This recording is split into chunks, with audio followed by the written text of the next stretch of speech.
बिस्मिल्लाहिर्रहमानिर्रहीम। अस्सलाम वालेकुम। आप सबको वेलकम करते हैं हमारे एक नई शुरुआत के लिए। हम लोग एक पॉडकास्ट रिकॉर्ड करने जा रहे हैं, ये टॉक विद तारिक के प्लेटफॉर्म से।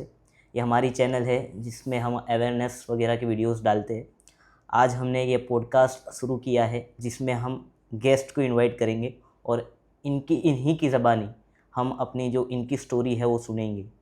और आज हमारे पहले गेस्ट है मिस्टर तारिक बांडी। अस्सलाम वालेकुम। वालेकुम अस्सलाम। मैं आपको शॉर्ट इंट्रोडक्शन इनके बारे में दे देता हूँ कि मिस्टर तारिक बांडी जो है वो अपने यहाँ पे मोहसिन आज़म मिशन है, उनकी जो सेंट्रल कमेटी है उनके मेंबर है। और अशरफी टिफ़िन सर्विस जो भी यहाँ पर है, जो लोग होते हैं, जो बेसहारा लोग होते हैं, उनको ये खाना वगैरह पहुँचाते हैं, उनका बहुत बड़ा योगदान है तारिक बांडी का। तो आज हम इन्हीं को लेके आ रहे हैं आपके सामने। तो चलिए चलते हैं, शुरू करते हैं। चलिए आप अपना इंट्रोडक्शन कैसे देंगे? जी, मेरा नाम तो आपने बताया। मैं मोहसिन आज़म मिशन का एक मेंबर हूँ। मिशन के प्लेटफॉर्म से पिछले कई सालों से हम खिदमत खल्क के काम कर रहे हैं। इंशाल्लाह। इसी शहर में मेरा जन्म हुआ, मोड़ासा शहर में। 6878 मेरी बर्थ डेट है। जी। उर्दू स्कूल, फिर Modasa high school, Makhdoom high school, वहाँ से होते हुए मैं कर्नाटका बेलगांव में गोमतेज पॉलिटेक्निक में मेरी पढ़ाई हुई। जी। फिर उसके बाद मैंने यहाँ आकर के मोड़ासा कॉलेज में बीए की डिग्री विथ इंग्लिश लिटरेचर, क्योंकि साहित्य मेरा शुरू से शौक़ रहा, माशाल्लाह, तो मैंने वो हासिल की। फिर उसके बाद एक सिलसिला चला, तो आज हम यहाँ तक बैठे हुए हैं। जी। तो पढ़ना पढ़ाना अल्हम्दुलिल्लाह एक घर का माहौल था, उसकी वजह से हमें ये मौका मिला और हम करते रहे। अपने तरीके से हमने कोशिश की कि हम जितना बेहतर हो सके करें। सही है। तो उस वक्त इतनी स्ट्रेस भागदौड़ आज के मुकाबले में इतनी बहुत कम थी। जी, सही बात है। तो देखा आप लोगों ने कि लिटरेचर इन इंग्लिश, ये काफ़ी बहुत बड़ी बात है। पहले तो मैं यही पूछूंगा कि ये कौन से साल की बात है? और तकरीबन जो डिग्री का साल वो 99-2000 था। उस साल में हमने डिग्री कंप्लीट की थी। 1999। 25 साल पहले की बात। 25 साल पहले की बात है। तो आप ये सोचिए, ये जहन में लाइए कि मोड़ासा का आलम क्या होगा वो टाइम पे। तो आइए हम पूछते हैं, इन्हीं से पूछते हैं कि वो टाइम पे एजुकेशन का माहौल, अपने यहाँ पे दीनी माहौल या फिर ऐसा जो सेवा भावी माहौल अभी मोड़ासा में है, वो उस टाइम पे कैसा था? अल्हम्दुलिल्लाह मोड़ासा शुरू से ही, क्योंकि हम यहाँ पे देखते हैं जो हमारी इतनी पुरानी एस्टैब्लिशमेंट है, मखदूम हाई स्कूल है, मदनी हाई स्कूल है और दीगर स्कूल्स, दूसरी हमारी जो भाईबंद कम्युनिटी है जी, वहाँ की भी काफ़ी सारी स्कूल है। तो मोड़ासा एक शुरू से एक एजुकेशन हब रहा है। माशाल्लाह। और आज भी हम कहीं पे जाना होता है, पूरे ऑल ओवर इंडिया हमारा मिशन के प्लेटफॉर्म से घूमना रहता है, तो देखते हैं कि आज भी दूसरे इलाकों के मुकाबले में मोड़ासा बेहतर कर रहा है। जी, माशाल्लाह। और भले ही हम आज की कंपटीशन में कुछ पीछे है, लेकिन फिर भी एक बेहतर तरीके से काम उस पर हो रहा है। क्योंकि हमारे घर में, भले ही मैंने सुना है मेरी दादी 96 साल की थी जब उनका इंतकाल हुआ, माशाल्लाह। तो काफ़ी लंबा अरसा हम उनके साथ रहने बहुत का लंबी मौका जिंदगी, मिला। 96 ईयर्स।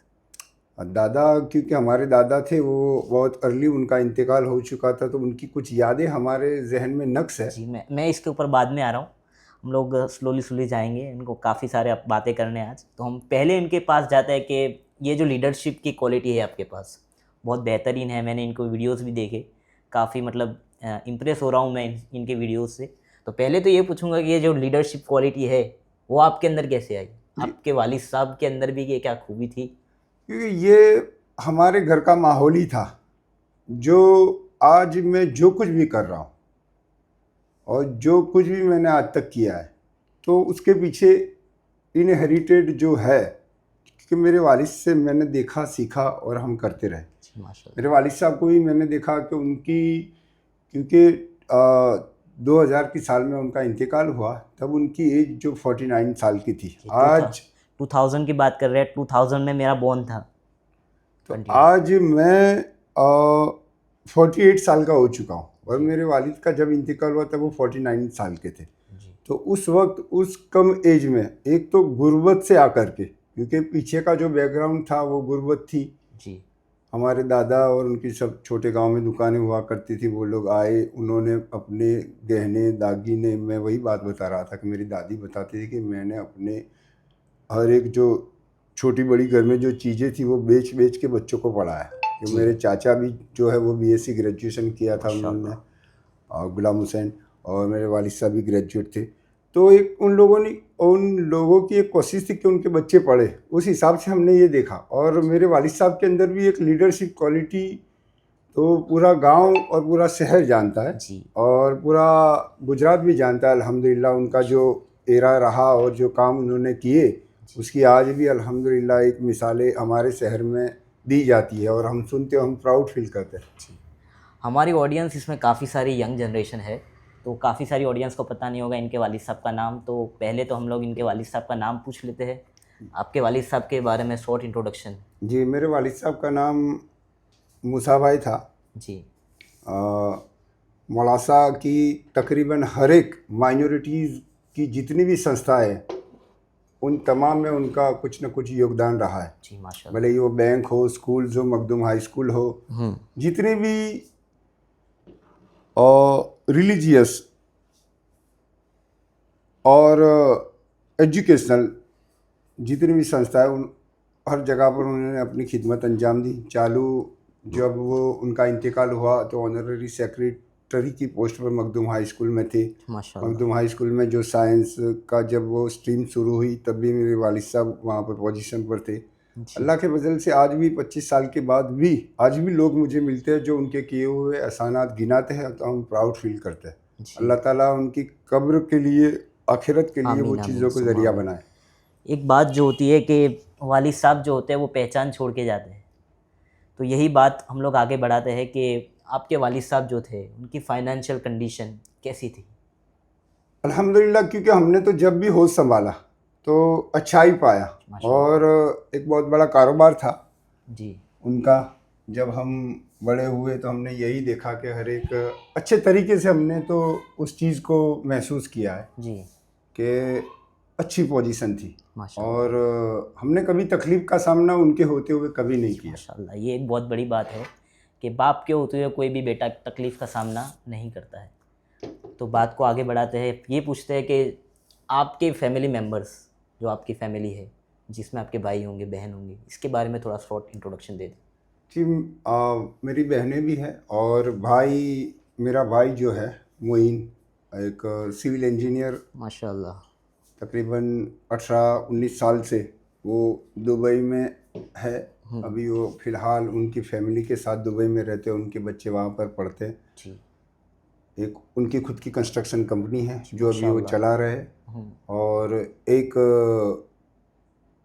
क्या कहते हैं उसको, कि एक मजहबी जी। सोच रखने वाला, दीनी। और दीनी सोच रखने वाला, मेहनतू और ईमानदार, और बहुत कैरिंग। मैं ये दिल से कह रहा हूँ, जी। और अल्लाह और उसके रसूल को हाजिर नाजिर मान कर के मेरे भाई ने मतलब शुरुआत से लेकर के आज तक, हो सकता है कि मेरा बेटा अभी वो प्रूव करेगा तब पता चलेगा कि वो एक अच्छा बेटा है, जी।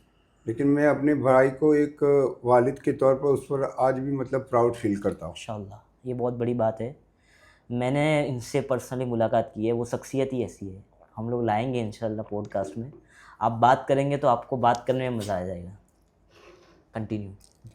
तो भाई के साथ अल्हम्दुलिल्लाह आज भी मोहब्बताना हमारे रिलेशन है, जी। और दिन में 1 2 3 4 5 6 बार, पता नहीं कितनी बार बातें हमारी हो जाती है। जी, सही बात है। और आमतौर पर दोस्तों के साथ लोग बैठते हैं 2 घंटे 4 घंटे, भाई के साथ बिताना मुश्किल होता है, लेकिन हम ये है कि हम एक कमरे में 2 2 3 3 4 4 दिन भी बिता सकते हैं। जी। आज भी हमारे मतलब शुरू से दोस्तानी उनके साथ बहुत जुड़ी हुई यादें हैं। तो अभी उस पर बात डीप में करेंगे तो फिर बहुत लंबा हो जाएगा। फिर भी अल्हम्दुलिल्लाह बहुत अच्छा भाई है। जी। ये जो अभी प्रेजेंट ईरा चल रहा है, जो प्रेजेंट ज़माना चल रहा है, उसमें भाइयों के बीच में बनती नहीं है, ये बहुत बड़ा इशू है। मगर मैंने ये महसूस किया है, पर्सनली महसूस किया है, वो अच्छी लगाने के लिए मैं नहीं बोल रहा हूँ, कि जब भी मैंने देखा है ट्यूनिंग इतना बेस्ट होता है कि मज़ा आ जाएगा आपको बैठते हुए, और आप इनके घर में आओगे तो आपको लगेगा नहीं कि आप किसी और के घर में आए हैं। तो काफ़ी अच्छी बातें हो रही है, अल्हम्दुलिल्लाह। Let's continue.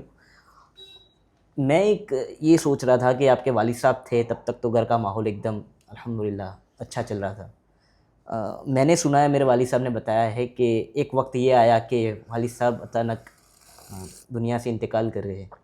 तो वो वक्त क्या था और वो टाइम पे आपका महसूस, आपको मतलब क्या हो रहा था, आपके दिल के जज्बात क्या थे?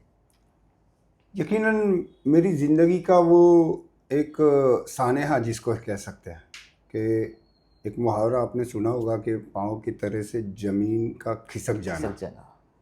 मतलब ये वो डिज़ास्टर होता है कि इमारत ठहर नहीं सकती। जी। तो मेरे साथ भी यही हुआ। जब अचानक मुझे अच्छी तरह याद है, असर का वक्त था, तो मैं यहाँ, गर्मियों के दिन थे, तो मैं नीचे कमरे में सो रहा था, आराम कर रहा था, क्योंकि कॉलेज का फाइनल ईयर चल रहा था। जी। हमारी कोई जिम्मेदारी थी नहीं। जी। तो असर का वक्त था, तो वो ऐसे तैयार हो करके निकले हुए थे, मेरे चाचा बाहर गाड़ी लेके खड़े हुए थे, तो अचानक से हार्ट अटैक, जी। और वहीं पर उनका इंतकाल हो गया। उससे पहले हमने कभी ज़िंदगी में ना तो पैसों के बारे में, ना परिवार के बारे में, ना तो कोई जिम्मेदारी के बारे में कभी कुछ सोचा ही नहीं था। जी। हमारा कॉलेज जाना, और एक ख़ास मेरे वालिद साहब की ये खासियत थी कि वो कारोबार पर, मतलब ऑफिस पर जब भी मैं जाता तो मुझे लौटा देते थे कि ये काम आपको नहीं करना है। आपको नहीं करना। वो चाहते थे कि मैं कुछ और करूं। जी, मैं ये आपको बता दूं कि किस तरह ये बड़े हुए हैं। मैंने उनकी जो बहन है, बड़ी बहन, उनसे सुना है कि पीटर इंग्लैंड की शर्ट वो पहना करते थे, और उनके पास एक ज़माने में बाइक हुआ करती थी सुजुकी। सही बता रहा हूँ मैं? जी, जी। मैं सही कंटिन्यू। बताया आपने, एक जो बात याद कराई। तो उस वक्त जब हम कॉलेज में जाते थे, तो वहाँ पर जितने भी प्रोफेसर्स वगैरह थे, वो भी सब, आपने देखा होगा शायद, बजाज स्कूटर आता था। जी। तो बजाज स्कूटर के लेकर के आते थे। सिर्फ पूरी कॉलेज में 2 ही बाइक्स जाती थी, एक मेरे पास थी और एक दूसरा भाई दूसरे इलाके से एक लड़का आता था। जी। और कभी कभार कार लेके सिर्फ कॉलेज में मैं ही जाता था। जी, माशाल्लाह। तो उस तरीके से हम बॉर्न एंड ब्रॉट अप उस माहौल में हुए कि जब हमने कभी भी किसी चीज़, मतलब ब्रांड से कम हमने पहनी ही नहीं, नहीं थी, जिम्मेदारियों का और एहसास। जिम्मेदारी नाम की किसी चीज़ को हम समझते ही नहीं थे। और पॉलिटिकल शौक था मेरा। NSUI में उस वक्त मैं एक्टिव था। दूसरे दीगर युवक मंडल, हम सोशल युवक मंडल चलाते थे। मतलब वो काम मैं करता, उसमें मेरे वालिद साहब का पूरा सपोर्ट रहता था। कोई भी, हम आपके वालिद साहब और हमारे दोस्तों के साथ भी हम फैज़े हुसैनी यंग कमेटी उस वक्त चलाते थे। तो उस वक्त फैज़े हुसैनी रोशनी यंग कमेटी हमारी थी। तो उसके ज़रिए से हम सोशल अवेयरनेस के प्रोग्राम करना, उलमाए किराम की तकरीरें करवाना, ये सब काम शुरू से बचपन से सबीले लगाना, ये सब काम हम करते थे। तो इन्हीं कामों में मतलब हम बड़े हुए। हमने कभी ज़िंदगी में पैसा कमाने के बारे में उस वक्त कभी सोचा ही नहीं, क्योंकि ज़रूरत ही नहीं थी। फिर अचानक ये जो हादसा हुआ, उस वक्त बहुत बड़ा फैला हुआ कारोबार था, मोनिका रोडवेज के नाम से बहुत लोग जानते हैं, जो मेरी एज के लोग हैं। नुकसान हुआ। फिर एक दिन ऐसा आया, एक वक्त के घर चलाने के लिए, पैसे कमाने के लिए मशक्क़त हमको करनी पड़ी। 1 साल 2 साल मेहनत की।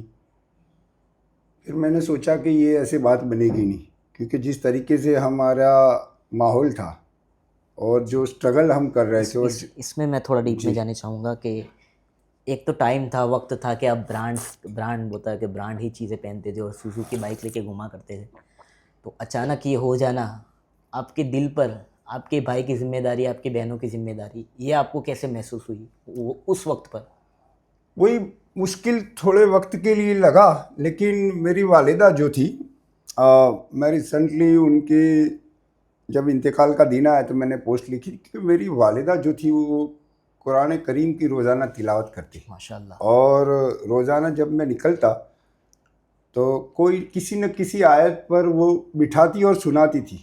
जी। और मुझे अच्छी तरह याद आता है कि बहुत बार मैं परेशान होता था उस वक्त, और अब मेरे चेहरे पे असरात नमूदार होते, तो वो इतना सॉलिड मोटिवेशन मेरा करती, और अल्लाह पर यकीन की जो मिसाल जो कहते हैं कि उन लोगों को सादा से लोग थे, लेकिन उनको इतना सॉलिड यकीन था अल्लाह की ज़ात पर। कभी कभी वो चेहरा मेरे सामने आ जाता है। आज भी मैं जब भी मुश्किल फेस करता हूँ, जो उस वक्त मेरी माँ मुझे मोटिवेट करती थी कि अल्लाह अच्छा करेगा, तो हकीकत में यही हुआ। भाई मोइन और मेरा, हम दोनों एक वीक के अंतराल में, जी। एक वीक पहले मैं लंदन गया और उसके एक वीक बाद भाई जो है वो दुबई गया, दुबई के लिए निकले थे। दुबई जी। के लिए निकले। तो फिर उसके बाद अल्हम्दुलिल्लाह हालात बेहतर होते गए। आपकी एज वो टाइम पे क्या थी? और मैं लंदन जब मैं गया तब 23 साल की मेरी 30 उम्र साल की थी, उम्र थी और तकरीबन। मोइन की उम्र जो थी वो 21 साल की थी। 21 साल की थी। ओके। तो तो आपके वालिद साहब का जब इंतकाल हुआ तो जो मोइन भाई है वो पढ़ाई कर रहे थे तब? जी, उनकी इंजीनियरिंग का फर्स्ट ईयर चल रहा था। वो सिविल इंजीनियरिंग कर रहे थे उस वक्त, उनका फर्स्ट ईयर चल रहा था।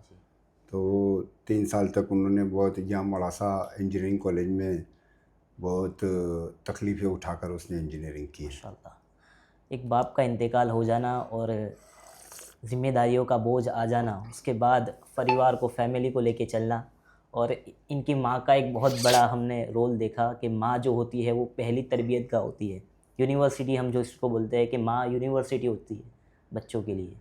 तो यही बात होती है कि घर का माहौल जैसा होता है हम लोग वैसे ही डेवलप करते हैं। तो लेट्स कंटिन्यू, आगे बात करते हैं। काफ़ी इमोशनल हमारी चर्चा जा रही है, मगर ये बहुत इंपॉर्टेंट चीज़ है। हमारी पॉडकास्ट का मकसद ही यही है कि हर इंसान के अंदर एक हीरो होता है जिसको बाल लाना है। तो लेट्स कंटिन्यू के लंदन जाने का जो सफ़र रहा उसमें एक बात मैं जोड़ना चाहूँगा जी। कि मरहूम यासीन आज़ाद, उन्होंने मुझे बहुत मोटिवेट किया। अल्लाह ताला उनको गरीक रहमत फरमाए। मेरे चाचा थे बिल्कुल, मरहूम इसाक भाई, उन और बहुत सारे लोगों का मुझे सपोर्ट रहा। जी। तो वो एक सफ़र जो था मुश्किल सफ़र, फिर उसके बाद वहाँ पर गए, वहाँ पर भी मेरी बहुत सारी यादें हैं। तो लंदन से जब मैं 5 साल के बाद रिटर्न आया, फिर उसके बाद यहाँ पर काम काज किए, और उसके बाद जो भी सिलसिला रहा वो मैं आप इंटरप्ट सबके कर रहा हूँ सामने। इनको, मगर हम लोगों को आपकी लंदन की ज़िंदगी के बारे में भी जानना है। मगर पहले हम लोग चलेंगे कि लंदन जाने का सोच आपको क्यों आई? लंदन क्यों जाना था आपको? उस वक्त यही था कि भाई इकोनॉमिकल हालात की वजह से हमने यहाँ पे देखा कि भाई जो हालात है और जो जिस तरीके से हम काम कर रहे थे जी। और जो सोर्सेज हमारे पास थे, तो ऐसा फील हुआ कि भाई यहाँ पे हो सकता है कि हमारा मतलब और मुश्किलात का सामना हो। वहाँ पे लोग उस वक्त जा रहे थे, तो जी। सोचा चलो हम भी चलते गए। अच्छा सफ़र रहा, जी। अच्छी यादें हैं उसकी, और एक ज़िंदगी के लिए एक टर्निंग पॉइंट भी बना जी। आज अल्हम्दुलिल्लाह। भी हमारे मोड़ासा में ये ट्रेंड चल रहा है कि बच्चे ऑस्ट्रेलिया जा रहे हैं। तो मैं ये पूछना चाहूँगा कि आपको ये लगा नहीं कि मैं भी जा रहा हूँ, फिर मेरा भाई कल एक वीक के अंदर, आपने बताया कि एक वीक के अंदर वो भी जा रहे हैं, तो आपको ये महसूस नहीं हुआ कि घर पे फिर कोई रहेगा नहीं तो जिम्मेदारी कौन उठाएगा? उसी में भी रोल जो था वो वालिदा का ही था, उनकी हिम्मत थी। जी। क्योंकि उनकी हिम्मत के तो बहुत सारी ऐसी मिसालें हैं जो अभी मैं ऑन एयर बता नहीं सकता। जी। तो उन्होंने ही हिम्मत दी थी, और हुआ अल्हम्दुलिल्लाह। फैमिली बैकग्राउंड मेरा जो है, और हमारे जो चाचा और उनका जो माहौल जो है, अल्हम्दुलिल्लाह एक अच्छी मोहब्बत हमारे बीच है। माशाल्लाह। तो हमने अभी अपने घर को कभी भी हमने खाली महसूस नहीं किया, आज तक सही। नहीं किया। तो ये बात हो गई कि फैमिली में इम्पोर्टेंस कितना होता है चाचा वगैरह का। तो बात को कंटिन्यू करते हुए अपने चाह रहे हैं कि आप लंदन पहुँचे, तो ये बहुत लंबा टॉपिक हो जाएगा लंदन की अगर जी, बातें छीनेंगे तो, मगर थोड़ी आप लंदन के बारे में बता दें, थोड़ी समरी बता दें, लंदन में आपने कैसा वक्त गुजारा? इंग्लैंड का एक सफ़र मेरा बहुत अच्छा और यादगार सफ़र है। कुछ अर्सा शुरुआत में स्ट्रगल की, फिर उसके बाद एक दो अच्छे लोगों से मुलाकात हुई, जी। और मैंने एक टेक अवे में जो फूड कॉर्नर नाम से थी उस पर जॉब की। मेरे दोस्त, मेरे भाई, मेरे अजीज़, जी। बहुत सारे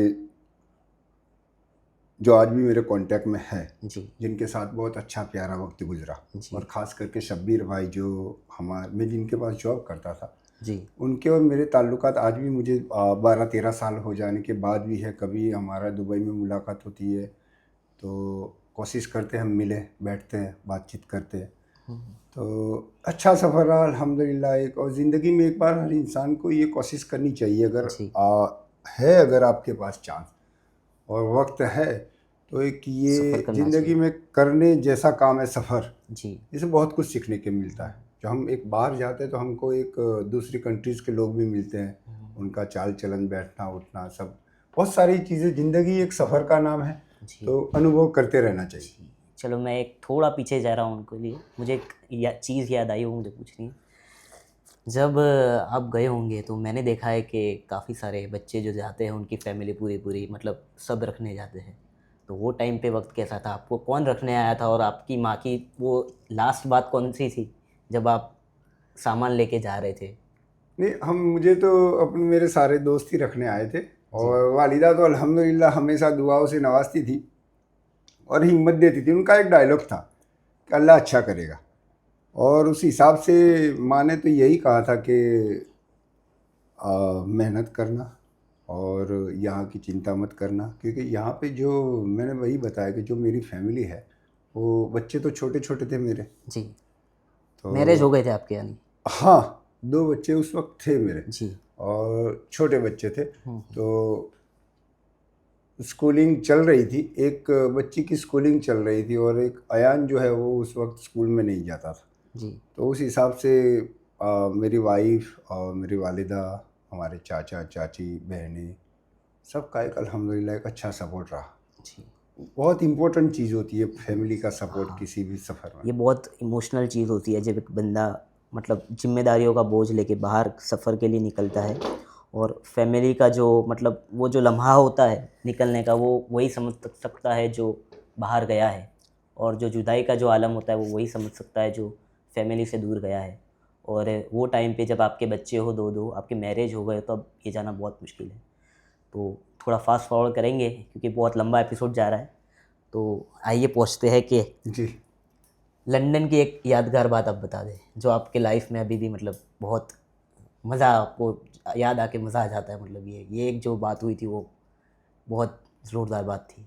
अच्छा, तो वो एक चीज़ मुझे बहुत अच्छी तरीके से याद आती है और बार बार याद आती है, और हो सकता है कि ज़िंदा रहूं तब तक याद आएगी। जी मैं चूँकि टेक अवे में काम करता था, जी। तो एक Arab lady, she use to come hmm. Every weekend, मतलब हर वीकेंड में वो आती, और एक बड़ा फैमिली ऑर्डर उनका होता था। जी तो मेरी उनके साथ दुआ सलाम कन्वर्सेशन अच्छी थी। वो अरब जैसे इंग्लिश बोलते हैं उस तरीके की अंग्रेजी उनकी हुआ करती थी। जी। अबाउ मेरे ख्याल से उस वक्त तकरीबन 60 ईयर्स की एज उनकी होती होगी। हम्म। एक दिन सैटरडे का दिन था, हम्म। तो हमारे जो बॉस थे हम्म। वो आगे फ्रंट में सर्व कर रहे थे। हम्म। तो लेडी आई, जो एज यूजुअल आती थी, उसने ऑर्डर अपना प्लेस किया। मैं पीछे काम में रश में बिजी था, जी और काफ़ी सारे कस्टमर खड़े हुए थे। एक माहौल एकदम स्टक माहौल था। जी। ऐसे माहौल में ऐसा होता है कि किसी के पास बात करने का भी वक्त नहीं होता। वक्त नहीं होता है। तो इतने भागा दौड़ी वाले माहौल में मुझे आवाज़ सुनाई दी। जो भाई थे, शब्बीर भाई, उन्होंने कहा भैया। मैंने कहा क्या हुआ, इधर आओ। तो मैंने कहा भाई काम में हूँ, थोड़ा बिजी हूँ। छोड़ो सब, इधर आओ। तो मैं गया, और मैं जब उनके पास पहुँचा हम्म। तो मैंने देखा कि उनकी आंखों में जो थे वो ऐसे पानी आया था, जैसे नहीं एक आदमी झंझनी आ जाती है आंखों में जी पानी। मैंने कहा क्या हुआ भैया। तो ऐसे रोने के करीब थे। तो लिसन व्हाट्स ही सेइंग, क्या हुआ। तो फिर मैंने कहा कि क्या हुआ भाई, क्या कह रही है। तो कहती है सुनो क्या कह रही है। हम्म। तो फिर हमने पूछा जी। तो भाई ने बताया कि वो जो अरब लेडी औरत थी, वो कह हम्म। रही थी कि मैं जब भी इस लड़के के साथ बात करती हूँ, मतलब उस वक्त मेरी 24-25 साल की उम्र थी, जी। तो मुझे इसकी पोलाइटनेस देखकर मदीने के लोग याद आ जाते हाय हैं। हाय हाय, बहुत बड़ी बात कह दी। तो वो बात सुनकर जो हमारे जो बॉस थे, उनकी आंखों में ऐसे झंझनी और आंसू आ गए थे। फिर मेरी आंखों में भी माशाल्लाह। आंसू आए। तो ये एक कॉम्प्लीमेंट है जो मुझे ज़िंदगी भर और कब्र तक याद रहेगा। माशाल्लाह, ये बहुत बड़ा कॉम्प्लीमेंट है और हर आशिक रसूल के लिए एक बहुत बड़ा कॉम्प्लीमेंट है कि आपको देख के कोई मदीना याद कर ले। कहाँ हमारी किस्मत ऐसी कि हमको देख के कोई मदीना याद कर ले। बहुत बहुत किस्मत वाले हैं आप। अल्हम्दुलिल्लाह, ये बहुत अच्छी, जो मुझे एक जी यादगार है मेरे जी लिए, और जी। काफ़ी बार हम याद करते हैं अभी ये फ़ोन चीज़ तो पे भी। इंशाअल्लाह कब्र के अंदर भी काम आएगी इंशाल्लाह। इंशाअल्लाह, और कल क़यामत के दिन भी इंशाअल्लाह काम आएगी। चलो बात को आगे बढ़ाते हैं। तो लंदन से लौटने का फैसला आपका कब हुआ और क्या था वो? तकरीबन 5 साल हुए तो फिर ऐसे माहौल बना कि घर में अब एक को जाना चाहिए रिटर्न। जी। तो दोनों भाइयों के बीच बातचीत हुई और भाई ने डिसाइड किया कि मैं रहता हूँ, आप जाइए। तो फिर मैं यहाँ पे आया और फिर एक नॉर्मल एज यूजल, जब जैसे ही आजकल लड़के जो जा रहे हैं, आज का जो माहौल हम सुनते हैं, जी। उस वक्त भी वही हालात थे। जी। जब जब भी हमने मतलब कि सुना है, तो जो मुश्किलात आज भी मैं सुनता हूँ काफ़ी, क्योंकि करीब से जानता हूँ बहुत सारे लोगों को, तो वही हालात हमने भी वो देखे। मतलब ये नहीं कि कुछ बदल गया, वही है। मतलब कोशिश और स्ट्रगल, दुनिया में जहाँ भी रहोगे वहाँ स्ट्रगल आपको स्ट्रगल करनी ही है है। और सही। कोशिश से करनी है, और कोशिश से करने से ही कामयाबी मिलती है। जी, सही तो बात है। आज भी वही है। हम्म। तो अच्छी अपॉर्चुनिटी है, अगर किसी को मिलती है तो ज़रूर लेनी चाहिए। जी। अच्छी बात। मैं ये क्लियर कर दूं कि जो अपने तुम्हारे आपके भाई थे, वो छोटे वाले भाई थे, वो मतलब को काम के मतलब वो प्रोफेशनल काम के लिए गए हुए थे। जी। वो सिविल इंजीनियर थे। Civil engineer. वो प्रोफेशनल काम के लिए गए हुए थे और ये जो है वो मतलब जो काम मिले वो करने का था और काफ़ी अच्छी लाइफ इन्होंने लंदन में गुजारी। तो अभी मैं आपको एक लाइफ के इम्पोर्टेंट पार्ट की तरफ लेके जा रहा हूँ कि आपकी वापसी हो गई। फिर बहुत से लोगों के और बहुत से बच्चों के ये जहन में सवाल रहता है कि मैं चला तो जाऊँगा इंडिया, इंडिया जाके करूँगा क्या, कैसे मेरा घर चलाऊँगा। हालांकि आपके पास तो भाई का सपोर्ट था, मगर इंसान के अंदर एक खुद की भी होती है कि मैं क्या करूँगा अपनी फैमिली के लिए। तो आपको उस टाइम पे क्या लगा था? नहीं, उस वक्त ये सब चीज़ें जो है ना डॉक्टर साहब के हालात और वक्त, मतलब हर एक के हर सिचुएशन अलग अलग होती है। जी। और इंसान जो भी आता है वो अपनी प्लानिंग के साथ आता है, जी। और अल्लाह ताला ने हर एक का रिज्क लिखा हुआ जी, है। सही बात है, बेशक। और उसमें यही बात आती है कि एफर्ट तुम्हारे हाथ में। जी। सिचुएशन, परिस्थितियाँ विभिन्न हो सकती हैं, हम्म। और इंसान अगर कोशिश करता है कुछ ना कुछ सेटिंग हो जाती है। स्ट्रगल हर जगह पे है। जी। और ये मतलब कि खाली पैसा कमा लेना कोई कामयाबी की निशानी जी, नहीं है। सही इंसान बात, की बिल्कुल ज़िंदगी सही में बात है। बहुत सारी ऐसी चीज़ें हैं जी। जो उसके लिए सुकून का बाइस बनती है। हम्म। तो वही था कि मतलब अल्हम्दुलिल्लाह आज जाएंगे। भी चल रहा है, संघर्ष आज भी जारी है। जी। और वो जब तक जिएंगे तब तब तक तक जिंदगी चलेंगे। जीना इसी का नाम है। जीना इसी का नाम जीना है। इसी का नाम जी, है। बहुत बड़ी बात सिखा के दी है आज हमने, हमको बहुत बड़ी बात सिखा दी है आज इन्होंने। और अब मैं इनको लेके जा रहा हूँ उनके वो दौर के अंदर जब वो एक बीमारी के बारे में तज़किरा करूँ तो आपको कोई दिक्कत नहीं होगी? नहीं नहीं, बिल्कुल श्योर, बताइए। जी। तो एक बहुत गंभीर बीमारी का भी शिकार हुए थे। तो लंदन के आने के बाद उन्होंने बहुत सारे बिज़नेस किए। तो शॉर्ट में आप बता दें कि कितने बिज़नेस किए आपने, और जो कैंसर का मुकाबला हुआ आपका, मैं सीधा आ रहा हूँ पॉइंट पे, जी। वो कैसा था आपके लिए? लंदन से आने के बाद तो 3-4 कामकाज की कोशिशें हमने की। तो मुख्य रूप से अभी फाइनली जो मेरा बिज़नेस है वो फर्नीचर का बिज़नेस है, जो अभी हम रन कर रहे हैं एक पार्टनरशिप के साथ। वो तो सफ़र जारी रहा उसमें, और मेरे भाई का सपोर्ट बहुत शानदार तरीके से, अल्हम्दुलिल्लाह, उसको मैं एडमायर करता हूँ, वो रहा है। माशाल्लाह। और आज भी और आगे भी इंशाल्लाह अल्लाह ताला मोहब्बतों को सलामत रखे। आमीन आमीन आमीन। कैंसर एक ऐसी बीमारी जिसका नाम सुन के इंसान डर जाता है। सही बात है, बिल्कुल सही बात है।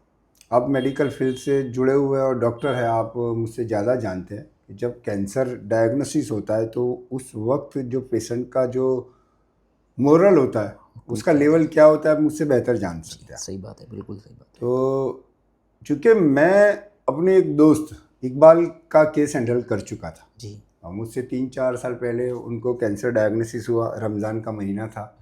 हम डॉक्टर वसीम सुथार ने मुझे बुलाया, इकबाल का रिपोर्ट आया हुआ था, मैं उनको लेकर के गया। जी। 2-3-4 जगहों पर गए, हम डिसाइड किया, डॉक्टर ज़ुबैर के पास गए, जी। तसल्ली हुई, ऑपरेशन करवाया, और उनके जो रेडिएशन वगैरह का सिलसिला रहा, पूरा माहौल मेरे सामने से गुजरा था। जी। और मैं उसमें 100% एक्टिव था जी। वो पूरे केस में। तो मुझे पता था कि कैंसर किस बीमारी का नाम है और किस किस तकलीफ़ों से पेशेंट को गुजरना पड़ेगा। पड़ता है। तो अचानक से मेरे बेटे जो अयान हैं, जी। उनका ऑस्ट्रेलिया जाना हुआ। जी। 5 तारीख को उनकी ऑस्ट्रेलिया की फ़्लाइट थी। जी तब तक मुझे गहनो गुमान में नहीं था कि मैं इस बीमारी का शिकार हूँ। जी तो नॉर्मली मैं ऐसे ही एक दिन ऐसा हुआ कि जो मेरे बच्चे जो दुबई में रहते हैं मैं उनके साथ वीडियो कॉल पे बात कर रहा। जी तो ये है कि मेरे जो बीच के जो दांत हैं वो टूटे थे। एक बार हम अजमेर शरीफ जा रहे थे, जी तो बहुत ख़तरनाक एक्सीडेंट का सामना हुआ था और हाजी शकील के साथ अब मैं आगे बैठा हुआ था और गाड़ी की सिचुएशन देख के मेरी खुद की डिज़ायर थी। जी तो देखने वालों ने ये बताया था कि यार ये इंसान तो बच ही नहीं सकता, लेकिन एक चमत्कारिक तौर से हम बचे थे। जी और उसमें मुझे दांत थोड़ा टूटा था। तो मैं इनके साथ वीडियो कॉल पे बातचीत कर रहा था, तो बच्चों ने ऐसे मजाक मजाक में कहा कि इसकी ट्रीटमेंट करवाओ, अच्छा नहीं लग रहा। जी तो मैं गया डॉक्टर वसीम के पास। जी और doctor Wasim deluxe dental care, तो हमारे दोस्त भी है, तो उनको मैं दिखाने के लिए गया। ये आप सुन रहे हैं कि वो किस बात के लिए गए थे और क्या क्या आगे मोड़ आ रहा है। तो जब मैंने डॉक्टर साहब को दिखाया ये, तो फिर मैंने कहा सर एक यहाँ पे जो पड़ी हुई है चांदी वो काफ़ी हफ्ता 10 दिन हुआ। तो उन्होंने देख के मुझे कहा कि मैं 3 दिन की दवाई लिखता हूँ। उनका डायग्नोसिस एक नंबर है और बहुत होशियार और होनहार आदमी है। तो उन्होंने 3 दिन की दवाई लिखी और उसके चौथे दिन उन्होंने कहा, जब मैं फिर से गया, कि मुझे डाउट आ रहा है, आप बायोप्सी करवाइए। जी मैं ऐसे अचानक से भाई बायोप्सी क्यों? तो उन्होंने कहा कि मैं आपकी बायोप्सी, लोगों की बायोप्सी मैं कर लेता हूँ लेकिन मैं आपकी कर नहीं पाऊँगा। जी उसके पीछे उन्होंने बताया कि आप मेरे लिए एक इम्पोर्टेंट आदमी हो और मैं अपने दिल में जगह है, उस वजह से मैं आपकी बायोप्सी में कर नहीं पाऊँगा। उन्होंने मुझे किसी और डॉक्टर के पास भेज दिया। जी तो मैं जीतू भाई पटेल के पास गया। जी तो मैं अकेला था। डॉक्टर ने कहा किसी को बुला लीजिए, मैं उनके साथ भी मेरे ताल्लुकात थे। तो मैंने उनको कहा कि छोड़िए सर, आप, मैं आ गया हूँ तो कर लीजिए। उन्होंने कहा नहीं, किसी को बुलाना पड़ेगा। तो फिर मैंने मजबूरन जी मेरे जो पार्टनर है और मेरे छोटे भाई जैसा है गुलाम नबी, उसको बुलाया फ़ोन करके, क्योंकि वही ईजी था और इजीली अवेलेबल था। इजीली अवेलेबल था। और दूसरी बात ये थी मेरा मकसद कि किसी को पता न चले, जी क्योंकि पैनिक खड़ा हो जाता है। पैनिक खड़ा हो जाता है। तो बुलाया, बायोप्सी दी, आए 3 या 4 दिन। हाँ, 19 तारीख को जी शाम को, 14 तारीख को हमने बायोप्सी दी और 19 तारीख को शाम को रिपोर्ट आया। जी रिपोर्ट आया तो मैंने फ़ोन किया डॉक्टर को। तो डॉक्टर ने मुझे बुलाया, मैं गया, हम दोनों गए और फिर उन्होंने बताया मुझे कि ये फला चीज़ यहाँ पर आपको ये कैंसर डायग्नोसिस हुआ है और दिस एंड दैट, वो फला चीज़ होगी। तो हालांकि वो मैं पहले से जानता था क्योंकि मैं उससे गुजर चुका था। जी वो जो डॉक्टर और मेरे साथ जो आया हुआ था भाई गुलाम नबी, वो वहीं पर, मतलब डॉक्टर भी थोड़े भावुक नज़र आ रहे थे। तो मैं अपनी हिम्मत अल्हम्दुलिल्लाह अंदर से बरकरार रखकर सारी बातें सुन रहा था। मुझे पता था कि अब ये क्या है, क्योंकि एक चीज़ हमने अपने बूढ़ों से, बुज़ुर्गों से सुनी है। एक छोटा सा मुहावरा है, जंगल में आप जा रहे हो और शेर आ जाए तो फिर क्या करना है। शेर को तो वही कहते हैं कि भाई जो कुछ करेगा वो शेर ही करेगा, हमें कुछ नहीं करना है। कुछ नहीं करना। तो वही हालात थे। तो ठीक थे हम, मतलब। और एक बात भी मैं इसके अंदर शामिल कर लूँ कि अल्लाह ताला इंसान के ऊपर इतना बोझ नहीं डालता जो वो मतलब सब्र ना कर सके। तो इंसान के अंदर एक रूहानी वो आ जाती है सब्र करने का, कि वो एक्सेप्ट कर लेता है, वो एक्सेप्ट करने के लिए हिम्मत दे देता है अल्लाह ताला। तो लेट्स कंटिन्यू। जी, तो मैं फिर वहाँ से भाई को बाद निकला बाहर और फिर मैंने डिसाइड किया कि सैटरडे है तो संडे के दिन, हाँ, एक दोस्त है हमारे इम्तियाज़, उनकी बच्ची की एंगेजमेंट थी, तो उनका फंक्शन ऑलरेडी प्लान हो चुका था। जी और शायद डिक्लेयर हो जाता तो सब डिस्टर्ब हो जाते, तो हमने उस बात को छुपाया। फंक्शन को हमने दोस्तों के साथ सब एंटरटेन किया। जी वहाँ तक किसी को, ना तो मैंने घर पर किसी को बताया, ना कोई भी मेरे करीब से करीब दोस्त। आपके वालिद साहब हो या हमारे शकील भाई हो या किसी को भी नहीं पता था। तो हम दो ही जानते थे और डॉक्टर वसीम जानते थे, वो बाय डिफ़ॉल्ट उनको जानना था। जी, वो जानना। उन्होंने बात को मेरे अनजाने में एक दोस्त को बता दिया, सलाउद्दीन करके। तो उनका कॉल आ गया शाम को मेरे ऊपर कि यार तारिक, हालांकि पूरा दिन हम दोनों साथ में रहे थे, तो मैंने उनको भी नहीं बताया था, तो ये तूने बताया भी नहीं। तो मेरी चिंता यही थी कि मेरा जो एक भाई है वो दुबई में है, परेशान हो जाएगा। दूसरा के लड़का भी रिसेंटली 10-15 दिन हुए है, तो वो गया हुआ है। और एक टीनेज वाला लड़का, बच्चा है। बच्चा जो मतलब सुनेगा घबरा जाए, उस हिसाब से मैं थोड़ा चिंतित था। बाकी सब ठीक, मैं अपना जहन बना चुका था कि ये हालात जो आए। तो मैं फिर हिम्मत रखी और किसी को भी बताए बगैर मैंने अपने एक दोस्त को और दोस्त को इन्वॉल्व किया, आरिफ जाज को, और उनके साथ हम तीनों गए अहमदाबाद। जी। डॉक्टर ज़ुबैर से मिले। जी।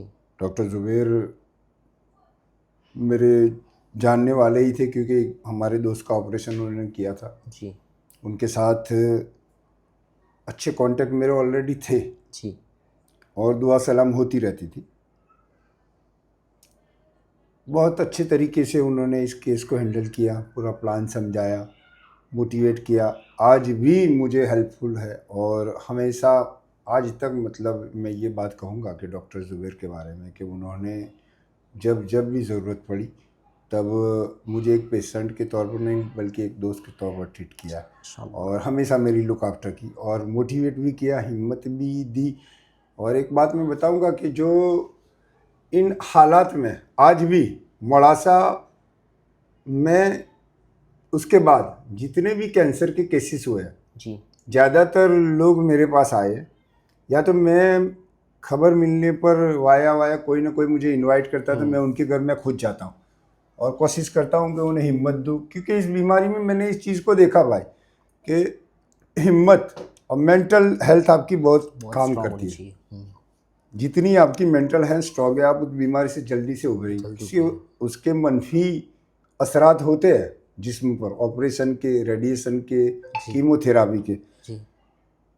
नुकसानात भी उसके है। जी। तो उससे उभरने के लिए आपका फैमिली सपोर्ट, पारिवारिक पूरा सपोर्ट, घरेलू, फिर मेंटल हेल्थ, ये सारी चीज़ें डिपेंड करती है। जी। मेरी पूरी फैमिली, मेरे बच्चे, मेरी बहनें, भाई, सब चाचा, सब दोस्त बिरादर, सब, मतलब ये समझ लो कि 3, साढ़े 3, 4 महीने जब तक मेरी ट्रीटमेंट चलती रही, सब मेरे इर्द गिर्द रहा करते थे और किसी ने मुझे अकेला नहीं छोड़ा। इसी की बदौलत मैं आज भी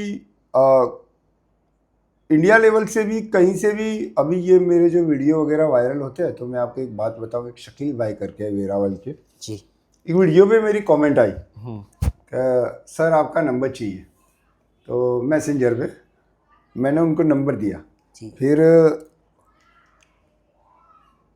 उन्होंने फ़ोन के ज़रिए, फिर फ़ोन आया तो बातचीत हुई हमारी कि भाई उन्हें भी कैंसर हुआ है, तो आपकी वीडियो देख के मुझे मोटिवेशन मिला, ये हिम्मत मिली। कल परसों भी मैं एक हमारे यहाँ के करीब के जानने वाले हैं, उनको कैंसर हुआ है तो गया था, तो वो भी कह रहे थे कि हम आपकी वीडियो दिखाते हैं तो उनको मोटिवेशन मिलती है, देख ये तारिक भाई ऐसे निकले तो तू भी निकल जाएगा। मतलब एक लोगों को एक जज्बा मिलता है उससे। तो यही है कि ये जो बड़ी बीमारियां होती है उसमें निकलने के लिए बड़ा सपोर्ट चाहिए। और वो अल्हम्दुलिल्लाह मुझे फैमिली, मेरे दोस्तों, मेरे बिरादर, मेरे डॉक्टर्स जितने भी जो थे, डॉक्टर इफ्तिखार मलिक, डॉक्टर रिजवान, और इन लोगों ने भी बहुत अच्छा सपोर्ट किया। बहुत सारे लोगों ने मदद की, इसी की बदौलत बैठे हुए हैं। एक क्वेश्चन मैं ये पूछना चाहूँगा कि आपके वालिदा ने जब ये सुना मेरे बेटे को कैंसर है तो उनका रिएक्शन क्या था? नहीं, मेरी वालिदा मेरे ख्याल से उस वक्त नहीं थी, उनका इंतकाल हो चुका था। सही है जी, मेरी वालिदा का इंतकाल हो चुका था। हाँ, मेरे भाई का ये था कि जब उन्हें पता चला तो वो फ़ौरन फ्लाइट पकड़ के वो इंडिया आ गए थे वो मोइन। हाँ, वो आया, भाई ने पूरा ऑपरेशन उसने हैंडल किया, 10-15 दिन तक रुका, फिर गया। वालिदा का तो इंतकाल हो चुका था। ये कैंसर की जो मेरी जनरी है वो तकरीबन 2 सवा 2 साल पुरानी है, वालिदा को 4 साल हुए। और ख़ास करके मुझे बाहर निकालने में। और सबसे ज़्यादा जो मोटिवेशन मुझे दिया, हिम्मत दी और दुआएं दी, वो हमारे मिशन के सरपरस्त सैयद हसन अस्करी साहब ने। माशाल्लाह। और मेरे हौसले को उन्होंने बुलंद किया। जब भी मैं फिर से रिटर्न होने के बाद स्पीच देने में, या तो इस फेस के साथ बाहर आने के पीछे जो सबसे बड़ा मोटिवेशन है वो सैयद हसन अस्करी का है। हजरत ने मुझे बहुत हिम्मत दी, दुआएं दी और प्लेटफॉर्म भी दिया, और कोशिश करते रहे कि मैं इस चीज़ से बाहर आकर पहले की तरह नॉर्मल तरीके से अपनी ज़िंदगी को जीऊँ। आप ये बात समझ सकते हैं कि किसी को मोटिवेट करना, आपकी एक बात किसी को बताना, ये किसी के लिए लाइफ चेंजिंग बात हो सकती है। तो आपका ऑपरेशन हो गया और आप अल्हम्दुलिल्लाह सक्सेसफुल रहा। अल्हम्दुलिल्लाह। ओह, ये जर्नी काफ़ी लंबी होती जा रही है। तो शॉर्ट में आप 2 सेंटेंस में बता दें कि अगर कोई कैंसर की बीमारी में मुब्तला है तो उसको अपने जहन में क्या रखना चाहिए? और जब भी ये बीमारी आ जाती है तो फिर सबसे बड़ी बात तो अल्लाह ताला के फजल पर भरोसा रखते हुए हिम्मत रखनी है, क्योंकि जो इसके तकलीफ़ जो है, एक सफ़र आपकी ज़िंदगी में एक चीज़ आई तो उसको निकलने में वक्त लगेगा। तो अपनी मेंटल हेल्थ को बनाए रखें, क्योंकि मेंटल हेल्थ जो है वो बहुत असर करती है। और चीज़ देखी मैंने, डॉक्टर भी इस बात पर जोर देते हैं कि पेशेंट की जो मेंटालिटी है उसको कभी डाउन मत होने देना, पॉजिटिव माइंडसेट को उसका मजबूत रखना है।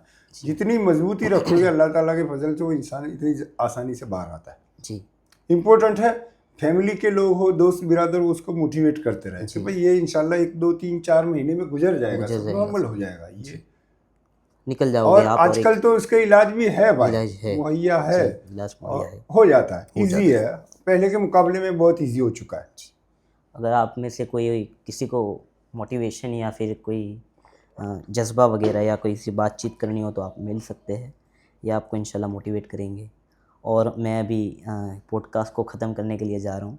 तो एक बात मैं बताऊँ कि आपकी अभी करंट कंडीशन, आप सेटिस्फेक्शन आपको है दिल में कि मैंने जो किया अपनी लाइफ में मैं बेस्ट दे रहा हूँ, और मैंने जब अपने बच्चों को ऑस्ट्रेलिया भेजा, मेरे भाई को मैंने सेट किया कि मेरी बहनों के लिए मैंने जो मेरी ज़िम्मेदारी मैंने निभाई, क्या आपको दिल में है कि मैंने खुदा के लिए अल्लाह का सपोर्ट रहा, मेरी माँ बाप की दुआएं रही, तो मैं यहाँ तक पहुँच सका? जी, बेस्ट कह नहीं सकते, लेकिन हमने ये कोशिश की है जी। और हर हाल में अल्लाह का शुक्र अदा करना है जी। क्योंकि ज़िंदगी का दूसरा नाम चढ़ाव उतार है भाई जी। और वक्त हमेशा एक सा नहीं रहता। है। ज़िंदगी में आज जो हमारे दिन चल रहे हैं, आगे इससे बेहतर भी हो सकते हैं और कुछ मुश्किलात का सामना भी हो सकता है। तो हमेशा कब्र की गोद तक, और हम जब हम मुसलमान हैं, अल्लाह के रसूल सल्लल्लाहु अलैहि वसल्लम का कलमा पढ़ते हैं, तो ना उम्मीदी जी हमारे अंदर नहीं आनी चाहिए। सही बात है। ना उम्मीदगी जो है वो कुफ्र है और एक मौत की तरह है। तो हमेशा उम्मीद बनाए रखनी है और यकीन, अल्लाह की ज़ात पर यकीन, सबसे पहले अल्लाह की ज़ात पर यकीन और फिर अपने आप पर यकीन रख के। तो जर्नी जो होती है वो हालात में चढ़ाव उतार सब फैमिलीज़ में भी आते रहते हैं, लेट गो करके चलना पड़ता है और सब कुछ बहुत कुछ भूल के आगे बढ़ना पड़ता है। तो अभी जो लड़के जितने भी ऑस्ट्रेलिया गए या लंदन गए, जो भी हमारी नई जनरेशन में ख़ास करके मौलासा की बात करूँ तो मूव कर रही है, एक अच्छा मूव है जी। समाज में हम उनके असरात भी देख रहे हैं जी। अभी भी बहुत कुछ काम करने की ज़रूरत है। मैंने अपनी ज़िंदगी में जो भी प्लान हमने किए थे जी वो हासिल नहीं कर सके, ये बात आपको फैक्ट बताऊं, क्योंकि मैं जब मेरे कैरियर की शुरुआत थी और मेरे कैरियर के साथ जिन जिन लोगों के कैरियर की शुरुआत हुई उसमें से कुछ लोग अभी एमएलएस बने हुए हैं जी, और कुछ है तो बड़े नामवर इंडस्ट्रियलिस्ट भी है और कुछ है जो जिनके हालात अभी और ख़राब हैं।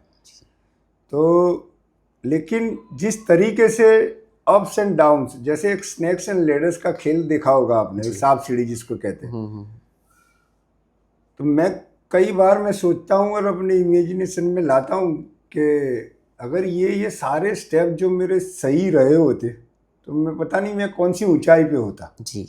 फिर मैं अपने आप को देखता हूँ कि इतनी बार गिरने के बाद भी अल्हम्दुलिल्लाह मैं आज इस मुकाम पर हूँ कि लोग कई बहुत सारे लोग तो ऐसे हैं कि जो मेरी तरह बनना मेरी चाहते हैं। तरह बनना है, सही बात तो अल्लाह का फजल है मतलब। और ग्रेटिट्यूड जो है, जी। शुक्र जिसको कहते हैं, हमेशा अदा करते रहना चाहिए। और सूफियाए किराम ने एक बहुत प्यारी बात बताई है, मैं आपको बताऊं।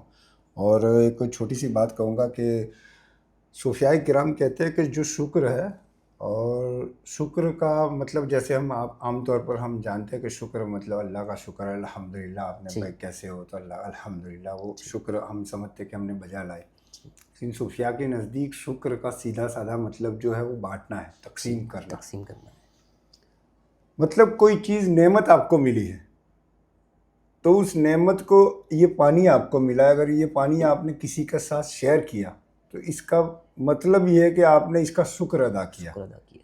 सूफिया के नज़दीक शुक्र इसको कहते हैं कि इसको बांटा जाए। जो भी नेमत आप तक पहुंची, आपके पास इल्म हो सकता है, पैसा हो सकता है, एजुकेशन हो सकता है, कुछ भी, मतलब जो भी नेमत अल्लाह ताला ने तरफ से आपकी तरफ पहुंची, उसको आप दूसरों में कितना बांटते हैं। जितना ज़्यादा आप बांट रहे हो उतना ज़्यादा अल्लाह का शुक्र अदा करना है। सही बात। और दूसरी बात के एक हमेशा हम, क्योंकि 2 3 4 अवार्ड भी मैंने बड़े हासिल किए, जी।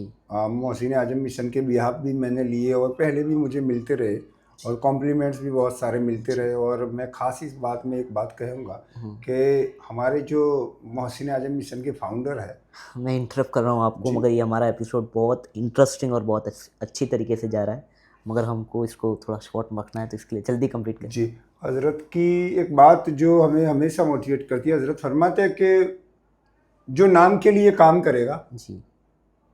उसका नाम कभी नहीं होगा। सही बात है। और ऐसा हो ही नहीं सकता कि इंसान काम करे और उसका नाम ना नाम हो। ना हो। सही बात है।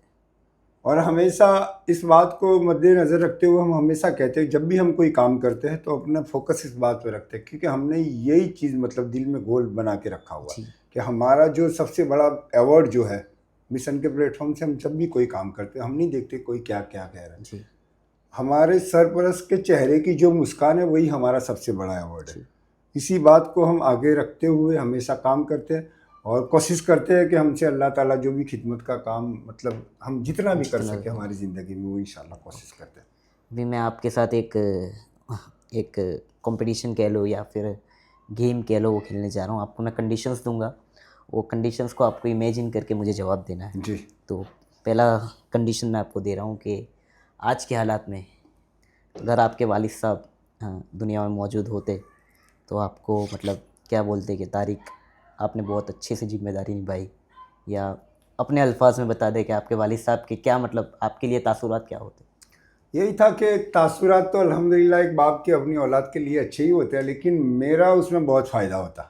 ये मैं यकीन के साथ कह सकता हूँ कि अपनी इससे, अपनी माँ का भी ऐड कर दी इसमें। हाँ, वालिद और वालिदा होते तो यकीन के साथ कह सकता हूँ कि इससे एक छत्र छाया जो होती है ना भाई, जी। एक अपने सर पे से छत, वो वालिदैन होते हैं। जी।